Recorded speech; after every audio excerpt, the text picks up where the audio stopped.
తెలుగుదేశం ఇంటి పండుగ మహానాడుకు సర్వం సిద్ధమైంది. పచ్చ తోరణాలతో తిరుపతి కళకళలాడుతోంది. 3 రోజుల పాటు జరిగే ఈ మహా కార్యక్రమంలో పాలు పంచుకునేందుకు నేతలు శ్రేణులు ప్రాంగణానికి తరలుతున్నారు.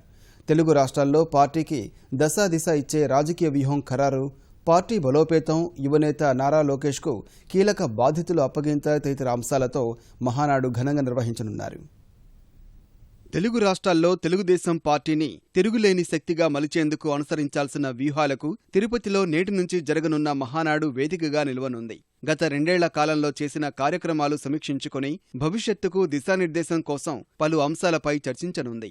తెలుగు రాష్ట్రాలతో పాటు ఇతర దేశాల నుంచి పెద్ద సంఖ్యలో శ్రేణులు ఈ పసుపు పండగకు హాజరు కానున్నాయి. మొత్తం 30,000 మంది ప్రతినిధులు రానున్నారని పార్టీ వర్గాల అంచనా. ఏపీలో అమలు చేస్తున్న సంక్షేమ, అభివృద్ధి కార్యక్రమాలపై సమీక్షించి లోటుపాట్లపై చర్చిస్తారు. మరింత ప్రజాదరణ కోసం చేపట్టాల్సిన అంశాలపై ప్రతినిధుల అభిప్రాయాలు తీసుకుంటారు. తెలంగాణలో పార్టీకి మళ్లీ పూర్వ వైభవం తీసుకువచ్చి తెరాస ప్రభుత్వ వైఫల్యాలు నిలదీసేలా తీర్మానాలు చేస్తారు.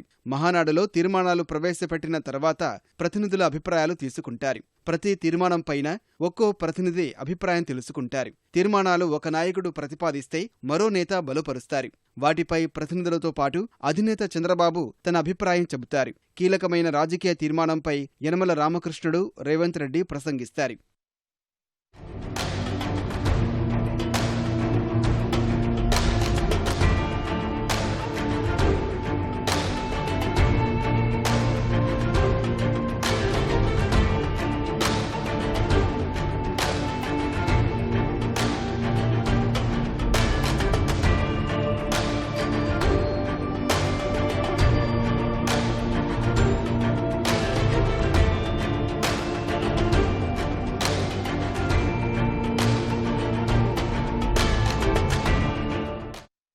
మహానాడులో నేడు ఉదయం 9 గంటలకు ప్రతినిధుల నమోదుతో కార్యక్రమం ప్రారంభమవుతుంది. ఫోటో ప్రదర్శనను చంద్రబాబు సందర్శించి రక్తదాన శిబిరం ప్రారంభిస్తారు. అందరినీ వేదికపైకి ఆహ్వానించాక పార్టీ జెండా ఆవిష్కరణ, మా తెలుగు తల్లి గీతాలాపన, జ్యోతి ప్రజ్వలన ఉంటాయి. 2 ఏళ్లలో మరణించిన కార్యకర్తలకు సంతాప తీర్మానం ఉంటుంది.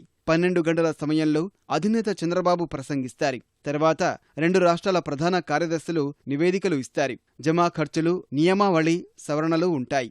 భోజన విరామం తర్వాత 6 అంశాలపై తీర్మానాలు ప్రవేశపెట్టి చర్చించి ఆమోదిస్తారు. మహానాడు 2వ రోజు ఎన్టీఆర్ జయంతి కావడంతో ఉదయం 9 గంటలకు ఆయనకు నివాళి అర్పిస్తూ తీర్మానం చేస్తారు. ఆ తర్వాత పలు తీర్మానాలు ఉంటాయి. 3వ రోజు ఉదయం 9 గంటలకు ప్రారంభమై సాయంత్రం 5 గంటలకు మహానాడు ముగుస్తుంది. అదే రోజు చివర్లో రాజకీయ తీర్మానం చేయనున్నారు.